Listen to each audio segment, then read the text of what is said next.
Hi, I'm Ash from the Wizard's Respite. I'm here with my co-host, Zachariah from OMG, and we're going to be talking about TTRPG games that we like, the things that we like about them, things that we think maybe they could do a little bit better, and just kind of chatting about the system overall.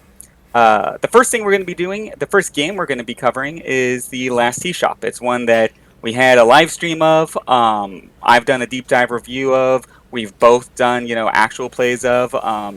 Zachariah is going to be launching or showing us his deep dive pretty soon too. And we're really excited about this game. We're really excited to talk about it. The mechanics are extremely unique.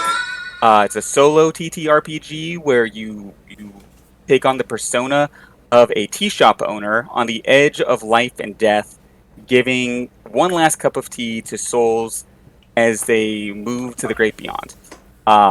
It's a very haunting game. I think I say that 1,000 times, and I absolutely love it. Um, Zachariah, how are you feeling? How do I you like it?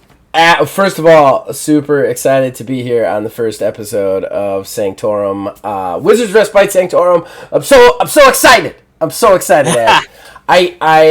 This is gonna be a cool show. I'm really excited. We're gonna do systems each week, back and forth, and I'm just really happy that I get to do this with you. Until at least you find a better co-host than me. I think we'll be doing this for quite some time then. Hopefully. Yeah. I don't know if that is a compliment on my co-hosting It's a abilities, compliment. or a humble insult of your ability to find another co-host. No, I think I'm really excited too. I think you and I have been talking about these games for a little bit now. We did our live stream, and yeah, like I'm really excited to be working with you on this one. It's Well, gonna be a and real fun show for everybody. this is something we've really wanted on our channel for a while, the TTRPG stuff, and the presence this show is going to just be awesome. But we're here to talk about a game, and that's The Last Tea Shop. I urge everybody to go back and check out Stealth Plug, our streams of The Last Tea Shop. Myself and Wizards Respite did kind of a weird impromptu two-player version of it over the course of 2 streams, which was some of the best role-playing I've ever done. And yeah, Last Tea Shop is great. It is technically a solo journaling RPG. You can play it with 2 players, obviously. And everything Wiz said is right. You kind of like roll up where your tea shop is. You roll up like how your character interacts with the characters that come through. And for me, if I might get into it for a sec as to what I think is amazing about this game, is that I think if you are a person out there who is new to role-playing games, or if you're a person out there who is a veteran of role-playing games and just feels like they want to be better at the role-playing aspect, at the putting themselves in other people's shoes aspect, at the pretending to be somebody you're not aspect, I think this is an imperative play for you. Like, get this game, play through it once, because it really makes you a better role player. Even if you're just playing it by yourself and writing everything down, like the game kind of says, it really just brings out that like RPG, that role player in you, you know? Yeah, it exercises those muscles without a doubt. I also, I think I've said this a lot of times on various platforms. I found it to be a great writing exercise also. When I played it initially, I was kind of having a little bit of a writer's block. Just kind of one of those moments where I'm frustrated. I needed to get out of my own space, out of my own head. And I started hitting it, and it just draws these ideas out of you. So I also think, as just like going on what you said with the role players and drawing it out of you, I think this game also draws writing out of you. Yeah. If you're a writer, you got writer's block. I can't recommend this game more. It just makes you come up with ideas. I think what's really cool too that I experienced was I watched. First of all, everybody out there can check out Wizard's playthrough. He wrote them all up. If you're watching this on wizardsrespite.com, He's got them all here. You could check them out. If you're watching this on Old Man Gaming, go to wizardsrespite.com immediately. What are you doing? And check them out there. But one of the things also, that... don't forget that I had a very excellent narrator for my. I love how our podcast first 5 minutes is just us plugging each other. Oh, I know, right? Oh, I wish I had said that differently. I wish I had said that differently. Okay. Yeah, that's gonna get a. That's gonna come back to bite us, ladies and gentlemen. 10 years from now, we've been doing this for 10 years. Somebody goes all the way back. It's like. Now, to be honest with you, in 10 years from now, I bet we're probably gonna have a whole stream of these. Yeah. These moments. Yeah. I mean, I'm 3.5 years in with my YouTube channel, and I have over 5,000 videos up there. It's crazy how much it just kind of compiles. But one thing I wanted to say that I love about this game, and I know we need to get into the specifics of the actual system, so I don't want to take too long to that. But I did narrate Wizards Respite's playthrough because I just loved the writing there, and it was something I wanted to try. It was a muscle I wanted to flex. And then I ended up, the game had been so good for me, I had to buy the game. But I never actually, confession time, Spring Villager, if you're listening to this, I apologize ahead of time for this. I never intended to play the game because I really kind of felt like I was going to end up having the same experience as you. And then when I played, then I was like, you know what, I'm going to try it. And then I played it, and it was a religious experience for me. It was absolutely the fact that he does this thing in this game where he gives you these choices, but he doesn't do it so much that the game forces you to write anything. So it leaves you with these factors and then allows your personality to connect the dots in the way that it would connect the dots. And that's how it really inspires. My playthrough, which I'm trying to write up to actually put on Wizards Respite if I ever have the time, is completely different from Wizards Respite's playthrough, and that was something that I just adored about this game. That me going through this could have just such a completely different result on every chapter than his. And then our playthrough together. Another completely different one. Yeah. And that's what's crazy too, is my character wasn't even like my character in my solo playthrough. It was completely, it just, every time you step into this game, it's the same basic choices, but they are presented to you in a way that makes you completely, go at it in a completely different way. And that's something that really flexes it for you, you know?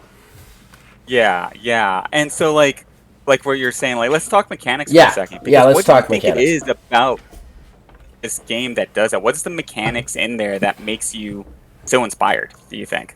I don't know. I really don't. I think that, so the way it works out there, everybody, is you have these it's just D6s, and then you kind of randomly decide where your shop is located, and then it kind of prompts you to kind of describe that. And I think that's really the key, is the roles are more there's never you rolled and you beat the bad guy, or you rolled and you found the person. It's you rolled, here is the setup.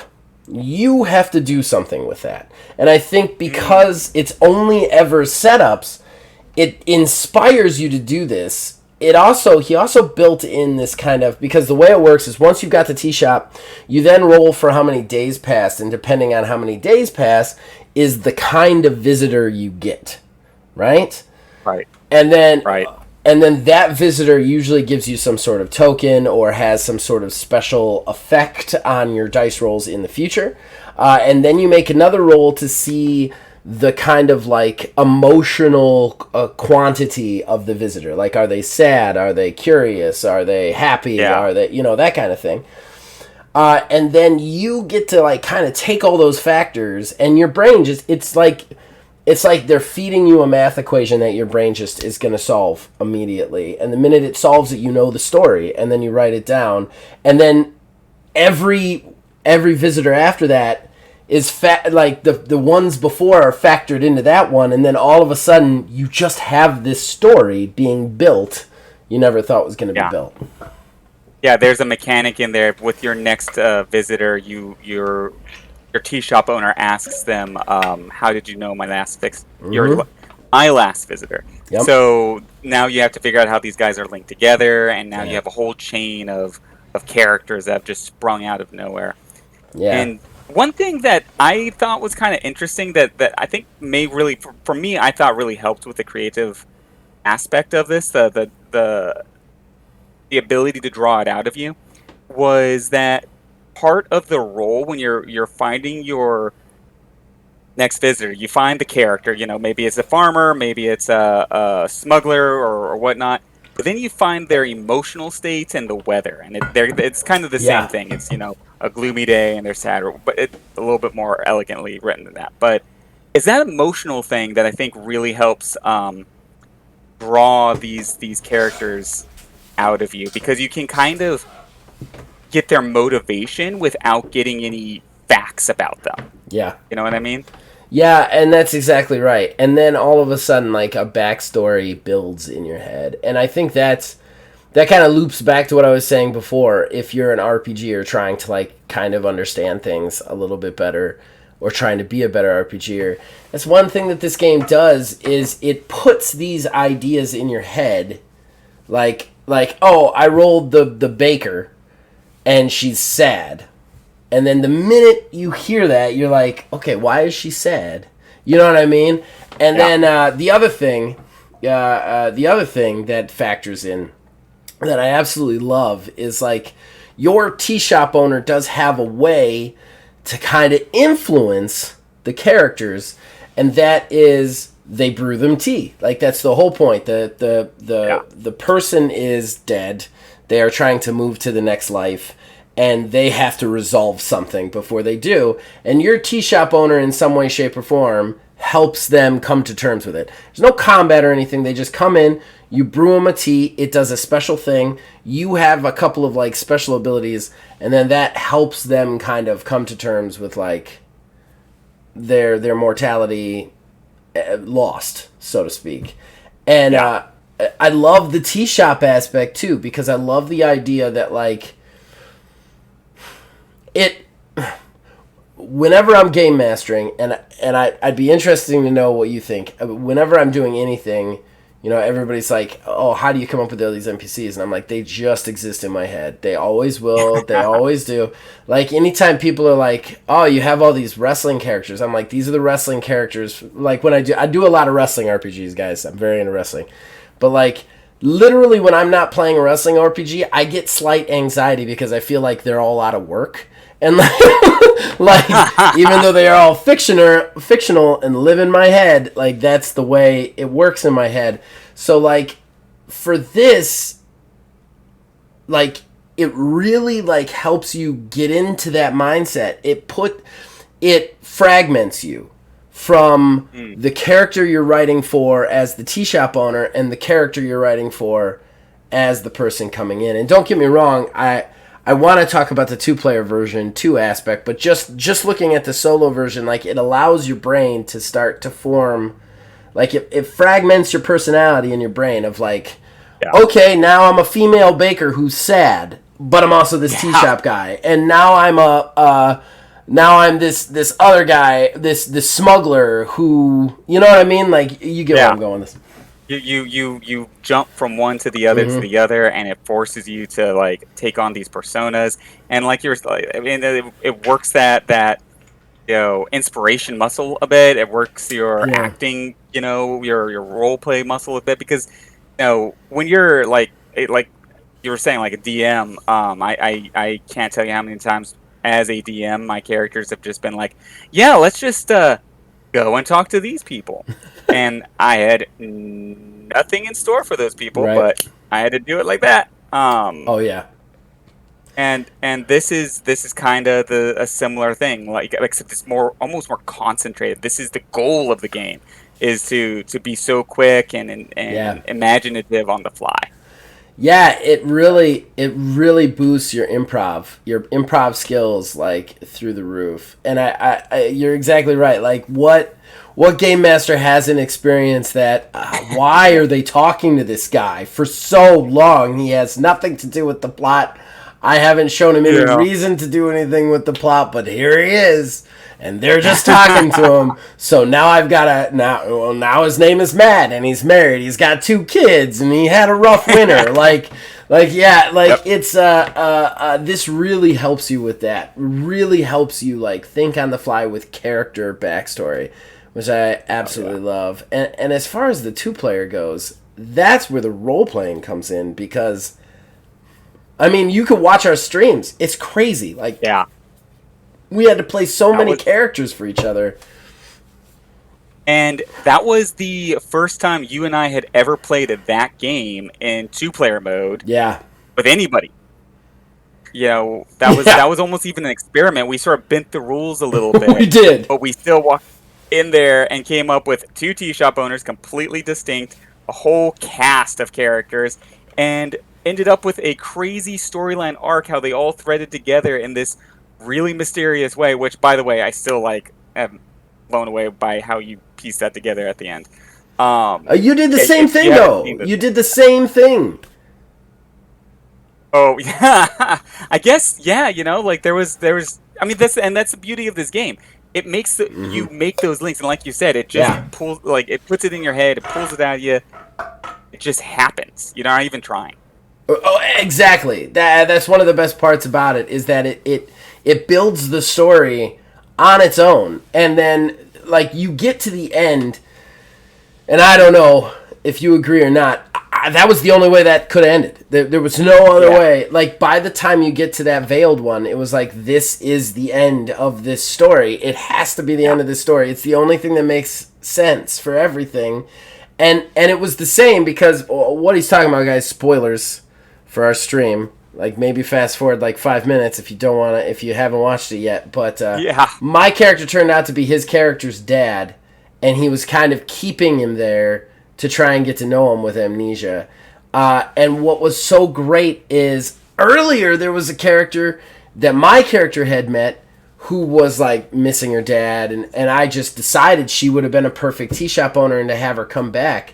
Well, Wiz tacked onto that was his character's daughter, and the cycle repeated itself, and like it was so perfect because here I am thinking, oh, I'm the MVP of this, man, I got this locked down, and then Wizard just went one step further, and it's just this story, it just builds off of what you already done, you know? You can't help but playing that game. No. It's just too much. It's just inspiration in a booklet. Yeah, it really is. And it's cheap too, guys. Like, A, you can get it for free. B, you could pay $5 for the complete edition. And I know I sound like an advertisement right now, but that game is worth it. It's just worth it. Do it. Do the. I mean, like, there's no reason not to. It's just a little bit more, and like, yeah, $5, and you help a indie TTRPG designer out, and this game is so worth it. Yeah, like it's worth more than $5. But I mean, yeah, I would suggest anybody to that's interested in TTRPG, role playing, writing, anybody that loves this field, these sort of things, definitely just go and get the complete edition. And yeah, he's not an affiliate of ours. He's not. Yeah, we're not getting paid for him. Guy. We're gonna do a different system every week, so it's not that.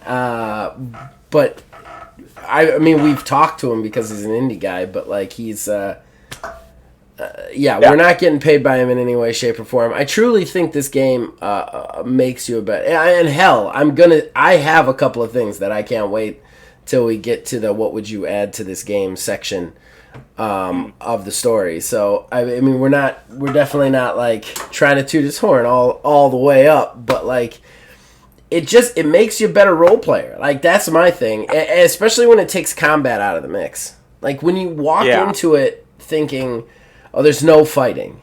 You know what I mean? Like, for a person who really wants the action, wants to be the fighting, yeah, that might be a little depressing. But at the same time, it's kind of freeing. Because at that point, all of the action is in the emotion, and it really Yeah. helps you become an emotional a player or game master. And that kind of goes back a little bit what you just said to what I was thinking about this being good for writers. If you're struggling a little bit with writing character, writing interpersonal communication, Yeah, or anything like that. Making if you're a DM or a GM and you're trying to craft a character and you're just not feeling it, or it's just not clicking. You know there's something missing. Play this. This is the kind of thing that really helps a lot with yeah, that. It I draws it agree. out. It makes you think about all the things that make a person a person. Um, Yeah, and yeah, I, it's really great. and So and that really helps. You really need that. Like game masters, no matter how good your story is, you have to have emotional characters to get your players invested. That means sometimes they've got to be sad. Sometimes you have to reach emotions that you don't normally reach. Sometimes you've got to flirt with your players. Like that's just part of what it is. And like this game allows you to kind of like come to terms with that a lot better than just yeah, doing it with people. You know what I mean? oh yeah, for sure, for sure. Now, a couple of things that regarding some of the mechanics that we didn't actually get to in the live stream. Yeah. I think we both got to them in our individual plays. Was the secret characters, the Yes. ones that have a Yes. more flushed out background? They have so in the back of the book. There's a stack of characters they already have a background, they already have their motivations, and already have like these special prompts for the tea master or the tea shop owner. In my Yeah. game, it was the tea master. Um, I almost and so think of that them as challenges like the character. gods or forces, you know, like Yeah, the same as the Grim Reaper sort of thing. yeah, some kind of elemental or something. And they're very powerful in the gameplay itself because when you interact with them, they're very much there ready to challenge the team master instead of the team master just simply asking Yeah, the wandering spirit questions. They kind of push back. yeah, Their prompts and setups are asking back. yeah, Um, which then allows you to switch the flip the script a little bit and think in a different way all of a sudden. yeah. I know that your sorceress popping up in your solo play was a real turning point for your story, and again, mine isn't published yet, but my story, my solo story, had the astrologer show up. And Mm, at its timing, when it showed up, it dictated everything from there on. I was like, oh, okay, like it's yeah, very interesting. and it's crazy how it kind of works out that way because that Yeah, did, I had one character right before the sorceress. It was the hermit. She was she got a happy emotion, yeah, and then right after that, everything changed, and the next one was the sorceress. That was like, the catalyst, and then the explosion.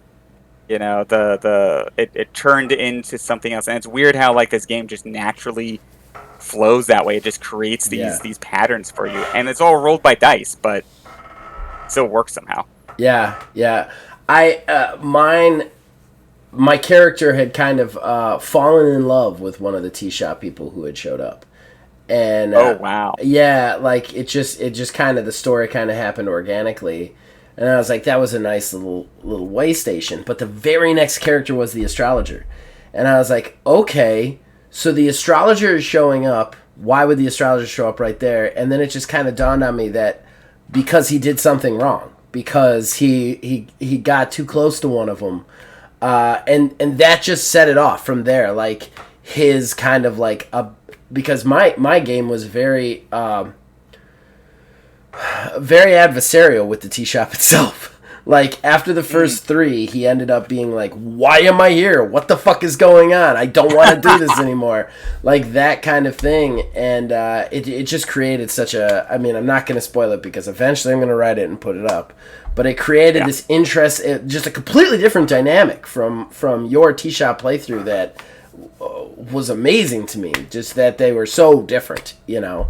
But yeah, they both yeah, had that like turning point with the named people. yeah, yeah. So that's another I think pretty cool element that uh, Spring Village are placed in there. I'll be honest with you, like I actually have not read almost any of those characters. Um, for one reason, I wanted to be surprised. Right. I wanted to roll for it organically, and I wanted to figure it out on the fly. And so I still don't know, what like the hedge witch says. I know she's in there. I saw her in the Mm-hmm. list of possible Yeah. characters. I have no idea what her deal is, and I'm looking forward to the day I find out. Yeah. Yeah, same here. Like, I have avoided everything but the ones I've read just because after the first one, I was like, I want to kind of do a season 2 for my guy, like, eventually, you know? Yeah. Yeah, yeah, yeah, yeah.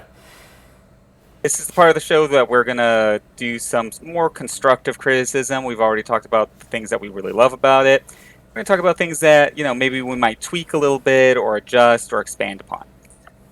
Obviously, we're doing games that we love, but there's always something that you tinker with, or I mean, we're game masters. We're TTRPG fanatics. We love tinkering. That's what we do. So let's talk about tinkering. Let's talk about how we might adjust this game. I mean, we already kind of tinkered a little bit with the 2-player mode on our live We stream. did. We tinkered right off the bat. We were early adopters of tinkering. Yeah, absolutely. And We're like, Spring Villager, we loved your game. We're going to do something completely different.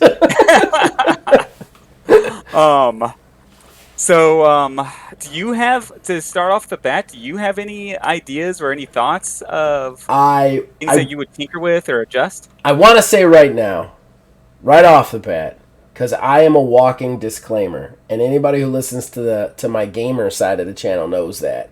So I'm going to say, this does not mean I do not like the system in any way, shape, or form. This is just me saying stuff. You know what I mean? I just want to make that very clear. I love this game from the ground up. I would do a full once-over of the foraging.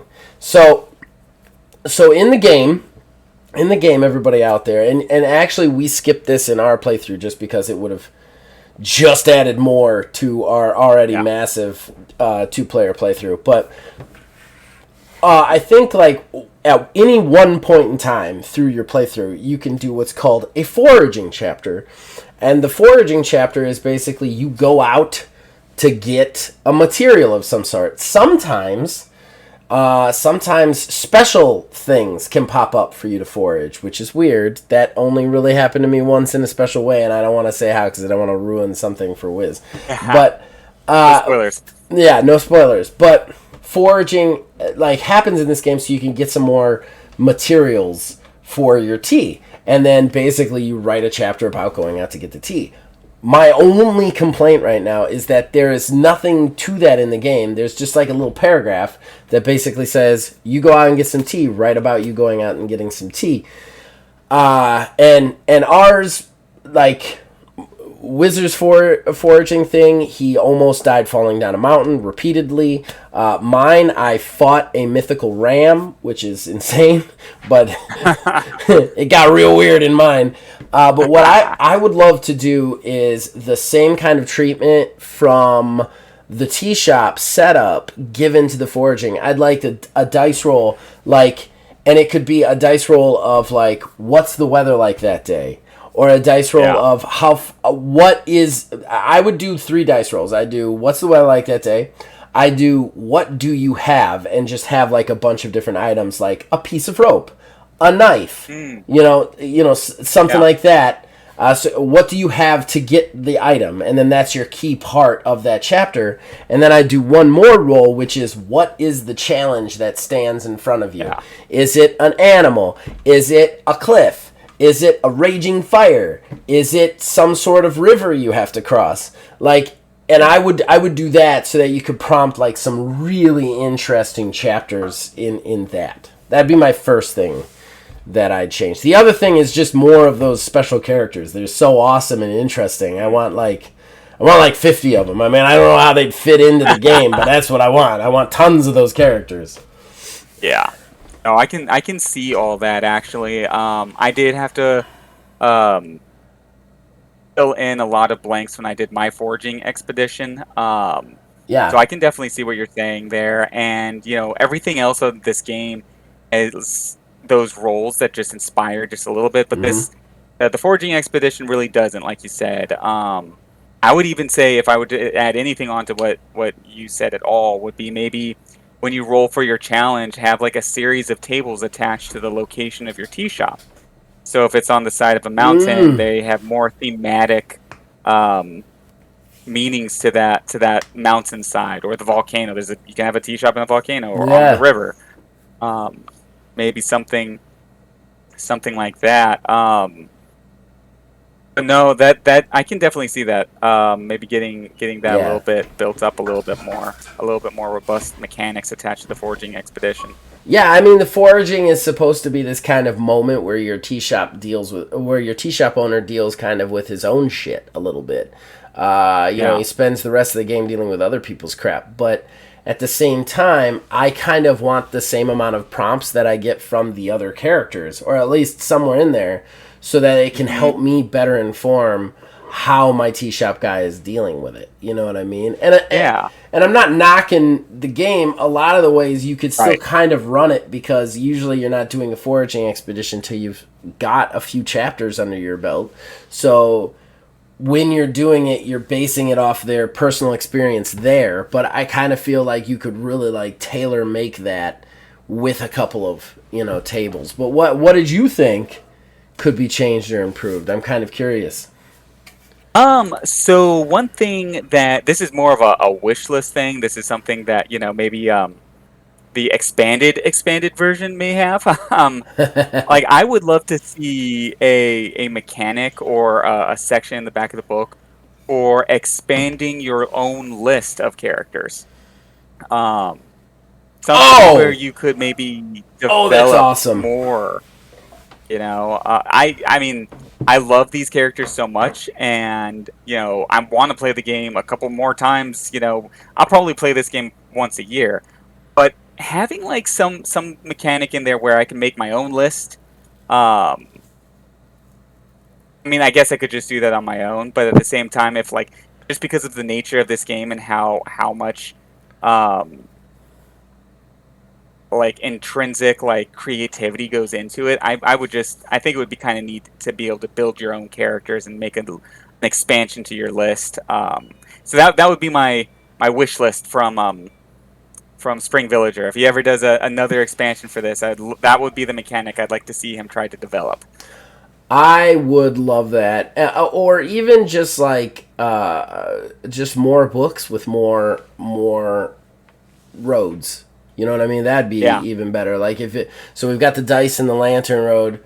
Just for everybody who yeah, plays, you've got two sides of the coin, dice and lantern road. You can go through the game on either one, and some people make you switch. I would love it if he did like two more roads. You know what I mean? Like yeah. Anchor and Pine Tree Road or whatever, but like with a whole nother group of people, and then it make it really interesting when you get those like switch roads sort of situation because it's like, okay, which road do you go to? You know what I mean? Yeah, That would be really cool. Yeah. roll the D4. No, not the D4s! Not the D4s! Please, anything from the D4s. Ah, I don't. Zachariah has a thing against D4s. I hate D4s. I hate D4s. Okay, so here's my thing with D4s. First of all, they don't roll good. I don't care what anybody says. And I'm talking about the normal caltrops, like, triangle things that you would use to, like, take somebody's foot out. Like, they don't roll good. They also will 100% take your foot out. Like, yeah, I mean, Yeah, if they you will. step on any dice, you're not feeling great. But if you step on a triangle, you got to take off work the next day. Like it's over. So I hate Yeah. that. They don't roll good. They're always in the numbers are always organized in a weird way. So like it's like which one is it? Is it 4? Is it 3? Is it 2? I see 3 numbers here. Why is this so complicated? Like I hate the D4s. It's just when you roll a dice, there's this satisfying, like it hits whatever you're rolling it on, it bounces a couple of times, or if you're dropping it in a tower, it plinks down the tower and then it rolls out and it lands on the number, good or bad. With a D4, you do it in your hand and you do this, it lands flat, like plop, like a wet turd, and then just sits there. It's the worst. I'm sorry. I didn't mean to hijack the whole show and make it about how much I hate D4s. I have a buddy who plays with me. You'll get to know him soon. Philbilly330. He's on the channel often. He hates them. He hates them too. Yeah. They're the worst. He's like, I will roll a D8 and divide it in half, please. And I'm like, sure, no problem. D4s suck. I have like 3. I hate them. I don't want anything to do with them. Oh man. Sorry, that was a rant. So That was a Zach rant you happen there. to be watching this. No No expansions with D4. No D4s, Spring. No D4s. Keep them out. You got a fan for life right here, man. Don't do me with the D4s. There's a game that we're reading right now that we're thinking about playing for our next 2-person stream. It's like he wants you to roll 20 D4s. I'm like, who the fuck has 20 D4s? And Maybe we need to rethink some of those rules a little bit. what weirdo has 20 D4s in their house? I'm like, if I met somebody with 20 D4s, I'd be like, get out of my group. You are strange. There's something wrong about you. All my red alarms are going off right now. You gotta go. 20 D4s. Oh my god. Oh man. We're gonna have to have a whole episode just on dice at some point. That would be. I'd be alright with that. Goblins out there. You know, I know we're getting towards the end of the show, but I gotta ask because every RPGer has their favorite. What's your favorite dice? And I know it's weird because people are like, oh, it's just dice. But every RPGer has a dice, a shape, and a side that they're like, I can't wait to roll that. Okay, I'll be 100% honest. I like my D100. I have a giant orange D100. It's a skull crasher, you know, like the really big golf ball Nice. thing. I love that thing. It thunks. You know, you can't make those small.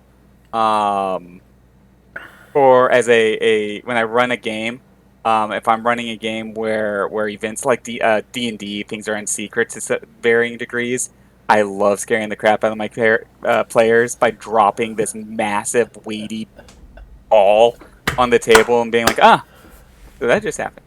That's amazing. I'm going to say right now, on our next episode, you have to show that to the camera so people can see that. Yeah, I'll bring it next time. Regardless of what game we're doing, you got to bring that. Yeah. I'll make sure my D100 comes out. How about you? What's yours? What's your favorite? D20. I love the D20. Classic. It's got the perfect amount of heft. It rolls the right amount of times. There's nothing better than the 20. Plus, I am a huge home brewer, obviously, because I try to publish my own games.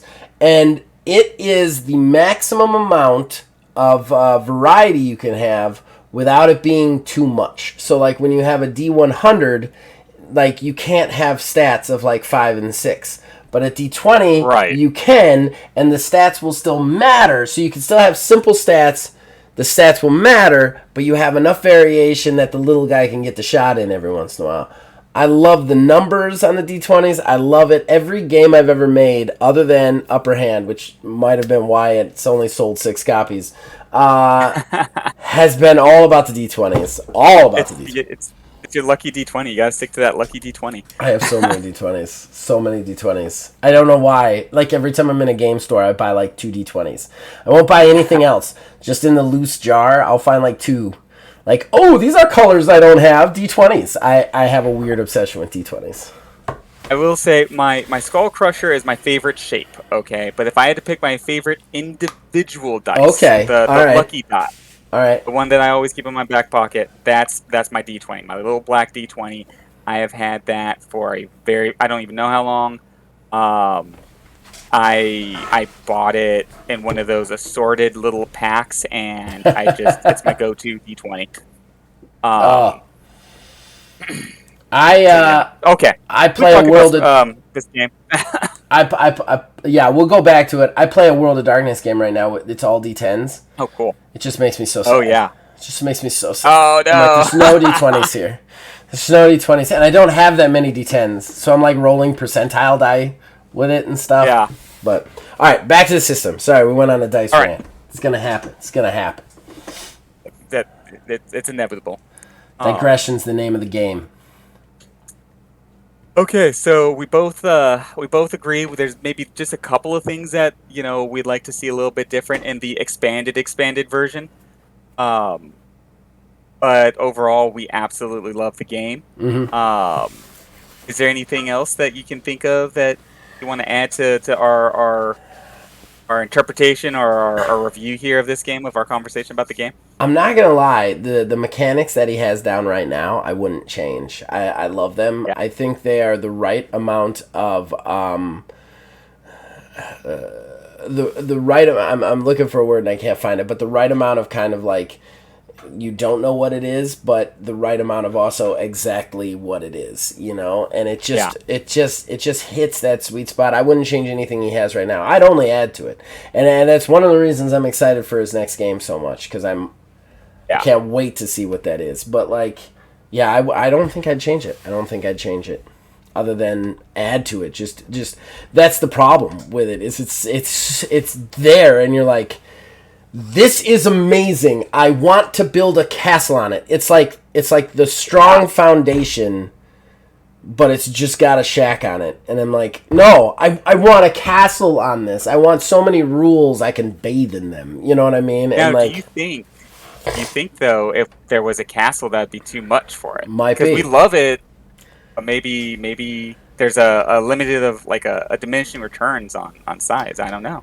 You make a good counter, a good counter argument there. I can't necessarily argue that it might be too much. It is a game that leaves you wanting more. I'll say that, and that's not a bad thing. It just does. No, It leaves you wanting more, and the only thing makes you want like, to go back to it. yeah, it does. It really does. It really does. So yeah, yeah, I'm good. I don't think I'd change anything else other than just adding to it what we already have added to it. You know. Yeah, yeah. Okay, cool.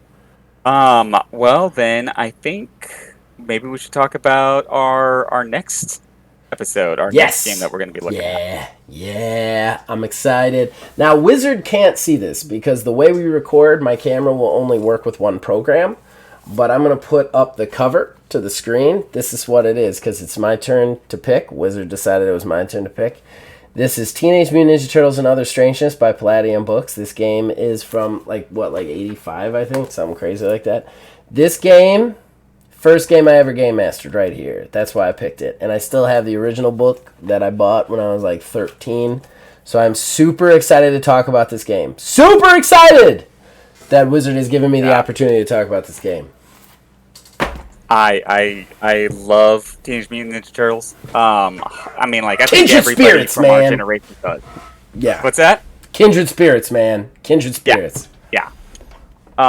You can't. Yeah, I mean, like that was childhood. I had every single like turtle action figure and their Yeah. variations, and they were always, going on adventures when I was a child. And I've never played this game. I didn't even know it existed until you showed me it. I am so excited to kind of jump into this one and do a little bit of a deep dive myself. And I Maybe can't one wait to of our hear what it's two-player about. streams has to be this. Mm. Do you think it functions well for a two-player sort of setup? I think I can make it function well for two players. Anything will function well for our two-player setup. I was about to say, I Um, think we can make anything work. I think we can make anything yeah. work. Okay. Yeah, super excited. Super excited to do it. Yeah, so like this has been a lot of fun, but I think we're starting to wrap it up. So I just want to talk real quick about what the Wizards Respite is, what we do. I run this site that is everything TTRPG. Right now, I'm starting to focus a little bit more on the industry side, on content creators, and I have some sales data that I'm starting to put up there. If you're into TTRPG, which if you're watching this, you are. I really suggest taking a look at it. If you're a content creator, take a look at it and get an idea of what the market for our community, our products are. You can do that at thewizardsrespite.com. Yeah, that's a big thing that I want to try and be getting out there right now. Zachariah, do you have anything you want to throw out there?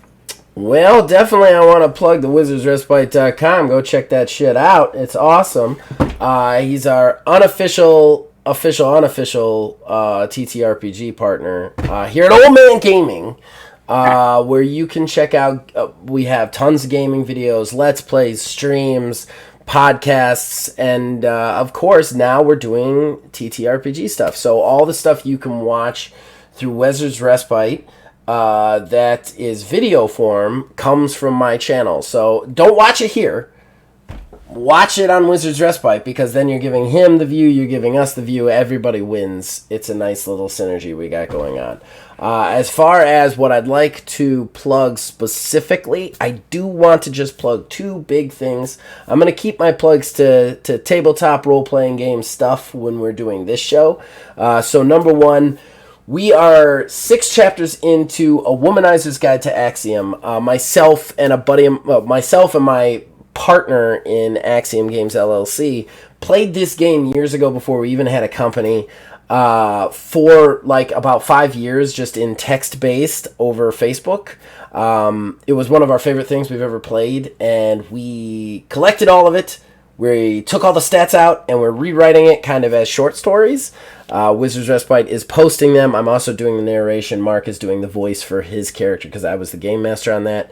And yeah, it's been a lot of fun so far. It's been a headache, because apparently when you're playing a role-playing game, you don't care about tense. So that was real rough rewrites. But still, we're 6 chapters in. I'm sorry, 5 chapters in, 6 chapters coming next week. And yeah, that's been a lot of fun. The other thing, March 30th, mark your calendars. I know that's a little bit earlier. That's going to be the day myself and this man over here, I always point the wrong direction because of the mirror effect, but we are going to be doing our next 2-person role-playing game live stream, where we actually play something. It's going to be something. We haven't decided what yet. We have a couple of games we're thinking about, but we haven't decided what. We did last T-Shop 2 episodes of it I think last month. So really excited to play this again. I had a lot of fun doing this. I think this is going to be a lot of fun this time. That's it for me. That's all I'm going to plug. Obviously, check out everything we have to offer.